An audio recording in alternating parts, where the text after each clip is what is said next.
Një njeri në vendet muslimane dikon e ka pas një krizë, e ka pas një hall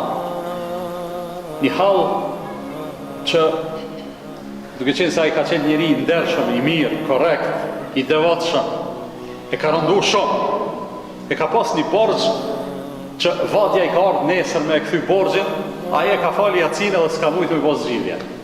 Ka me të keq. A nesër qysh i dalun e filonit vadën e kemi. Edhe çka bën? Në vërtet, çto penali rrëfimin, po i çasna për një kahje tjetër. I zënxhin në një vend prej vendeve muslimane, shkon te shtëpia pas namazit të Yasis. Edhe ky njeri burr i mirë, njeri i devotshëm. Shtrihet për me flet, rrotullon i krah se merr xhumi, bre kështu bre ashtu s'ka. Çohet merr abdes, i fal një 2 recat, shtrihet apet s'ka. Çohet thot, po dal po eci. Edhe del prej shtëpisë, veshet, del me abdes, hec. Edhe po e sheh veten afër një xhamie. Brenda në xhami, drita të lezur, thot hajt hi, thot edhe që xhamit i fali 2 recat. Kur futet në xhami, e sheh në çosh xhamis që aty një njeri po falet, po lutet. Edhe po e sheh të u lut me shumë përkushtim. I fal këtë 2 recat, i zgjat edhe bot gati me dal. Në atë moment edhe ai personi e kryti lutjen edhe po dalin të dytë si për njerë dhe po takon të dera. Selam aleikum, aleikum selam. Mas i dalin, ky tash po e kry. Thot o vlla, nuk është punë e jemja me e ditë, po më intereson të poshtë u lut shumë. Thot mos kina i hall. Thot po, thot e kam një hall shumë të madh.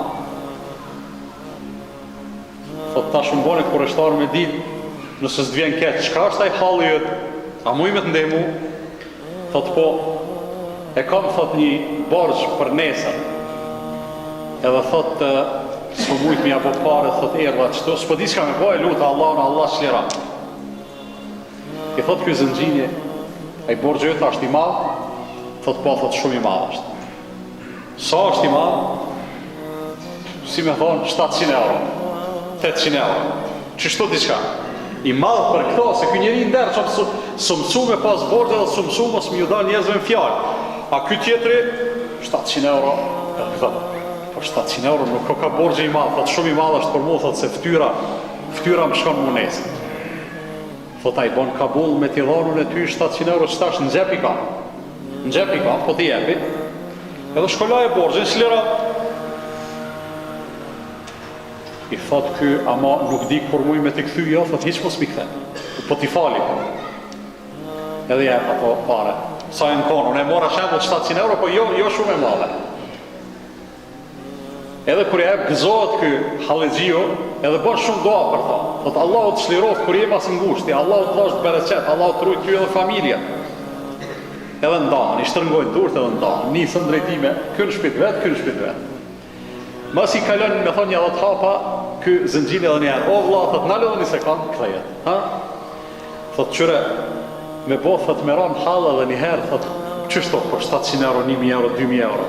Thot po ta jepi një kartë vizit, poshtë zotin, thot mos më ndra. Thot më thirr në telefon, thot ku ti jesh unë vit ndihmoj. I thot ai jashtë dora, thot Allah tash të arrit nerën, tash thot bereqetin, thot po unë nuk merrna me kartë vizita, thot unë e di ku vi. E di venin ku vi unë për me më shliru Allah. E Allah ty tani të çon ose e çon dikon tjetër nuk ka rëndësi. Po jo marr dhe kom lut Allahun edhe që hala pa dal prej xhamis, u zgjidh ky problem. A ka si raste? Ka shumë. Historia është plot e përplot. Sigurisht edhe historia bashkëkohore muslimanëve. Po mendoj sigurisht këtu në xhami kemi si njerëz që ndoshta sot i ka bëu vakije dhe dje i ka bëu edhe pardje edhe elhamdulillah domethënë pse se dyert e Allahut fuqiplot janë të hapura.